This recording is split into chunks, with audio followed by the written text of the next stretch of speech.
Morning everyone. So this video is about removing the fuel tank from an E-Type Jaguar, a notoriously difficult job, but I've been assured by the professionals that it's not as difficult as it needs to be and that it's worth trying at home. So the reason this tank's coming out is because it's causing an awful scraping noise. There's some metallic scraping, perhaps between the tank and the rear bulkhead, which needs to be sorted out. I've loosened the fixing bolts, given it a bit of a jiggle, but it's still there. So first things first, I have isolated the battery, and I'm about to siphon the petrol tank out. I'm going to pour the petrol tank into my other car. The petrol tank on the E-Type Jag removal has four aspects to it. There are three fixing bolts, two at the bulkhead, one there, one there, and then one at the rear of the car, there. They obviously need to be removed. The second aspect is the retaining bracket fixing the bolts to the rear bulkhead. This needs to be removed as the petrol tank needs to slide across to the centre of the car to get out. The third aspect is the removal of the filler hose. Don't know if you're going to be able to see this in there. That hose is going to have to be disconnected with its clamps, together with the ventilation hose, and then finally the sump underneath the car there. That sump there is going to have to be unscrewed and removed, and those are the four aspects to the job.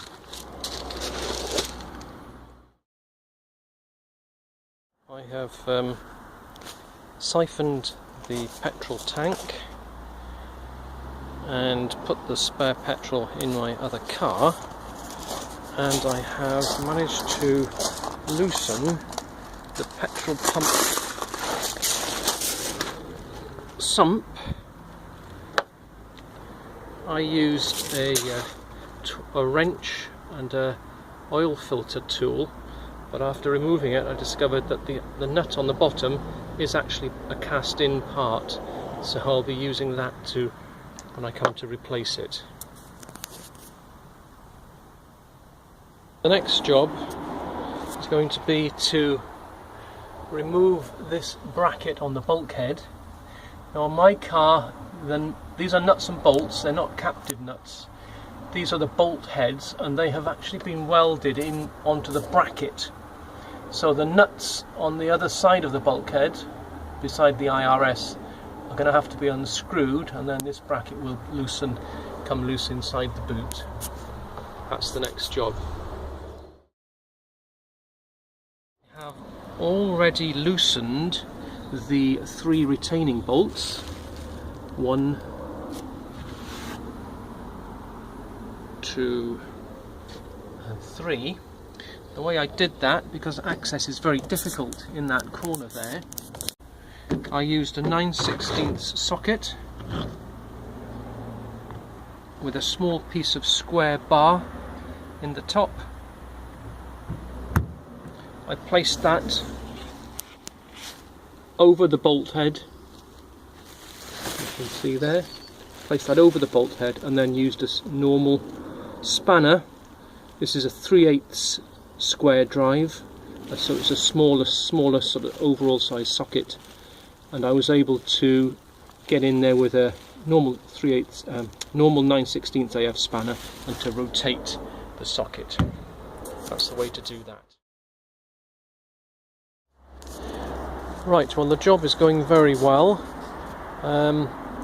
The next thing to do is to remove the suction pipe that goes to the fuel tank, fuel pump, sorry.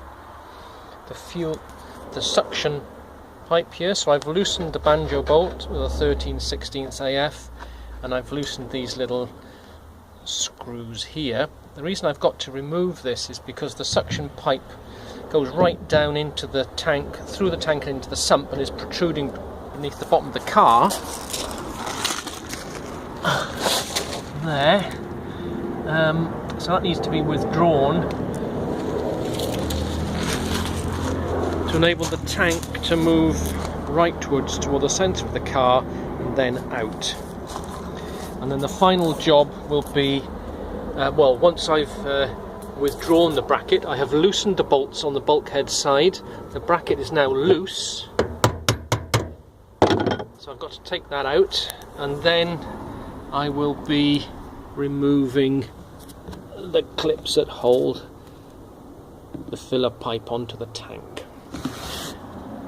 I've been working for about 2.5 hours, although at least an hour of that was associated with siphoning the petrol tank dry, because I did have to get the right pipe, so I had to nip down the ironmongers to get that. I sucked on the end of the pipe very carefully to get the siphon going. Whatever you do, don't ingest any petrol or you will make yourself very, very ill. Well, the other safety issue is if you are videoing a job like this working with petrol, probably wise to keep your mobile phone well away from the work.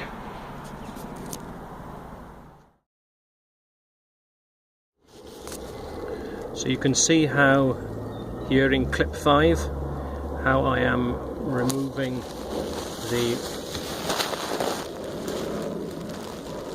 left-hand bulkhead bolt, and what I'll be doing on the return when I'm putting the tank back in and screwing this bolt up, I'll probably tie a piece of string around the spanner around my wrist, just in case I drop the spanner down the side of the tank. I've sprayed the hose with WD-40 to hope that it will slide up. That is the way of removing. You take the Jubilee clips off and then seek to slide the rubber tube, the hose, slide that upwards to release it at the bottom there from the tank, enabling the tank to come out. You've got to do the same with the ventilation hose, which is up there somewhere. There you go, that one there. That one's going to have to come off too. Shouldn't be too difficult, but we'll see.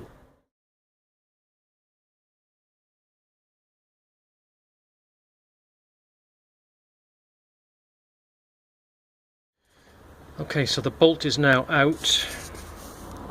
You can see that it's got a pointed end on it to assist it in refitting into the hole.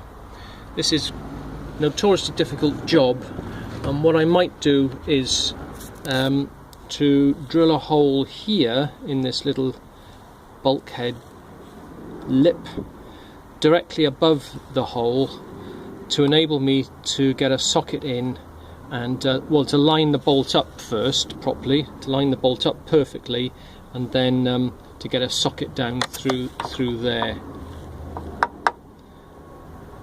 enable me to do it up. That's a possibility if I can't line the bolt up, but we'll see. That's on the return journey.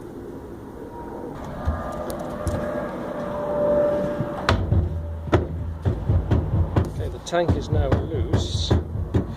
It's only being held by the hose.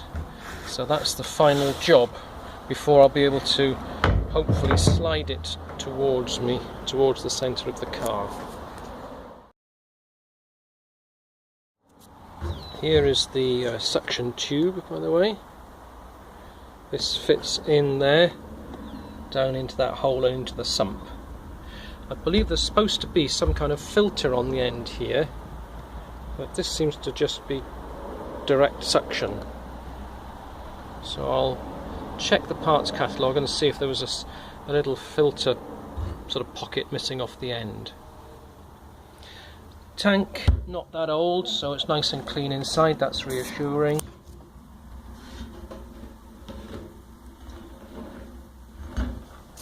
No crud in there, although there was a little bit of overspray, which is rather strange. It's looking good. Okay, so I've just removed the bracket from the bulkhead. You can see the bolts. It was a bit of a tricky job, quite a close fit between there and the tank, but I just managed to withdraw it. You can see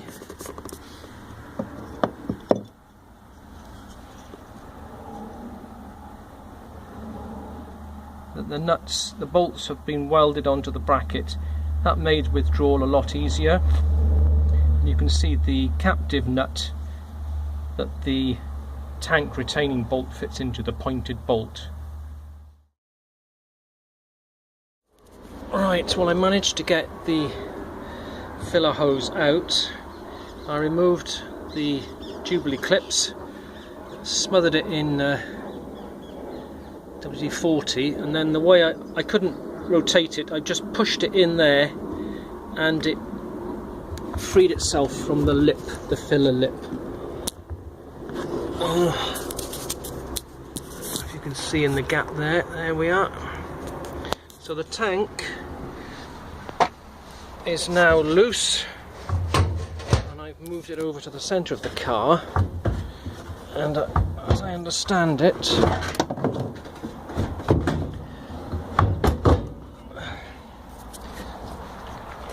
step back a little bit, the way the tank comes out is that you jiggle it over to the centre of the car another few inches, and then you tilt it at the tail here, tilt it here upwards, then slide it a bit further, and then it should come out. So let's see how it if I can do that.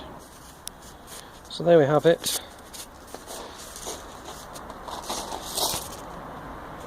The tank is out.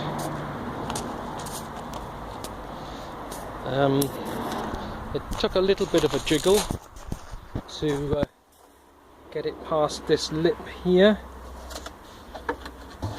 and to get it over these ribs you have to tilt the tank up towards the tail.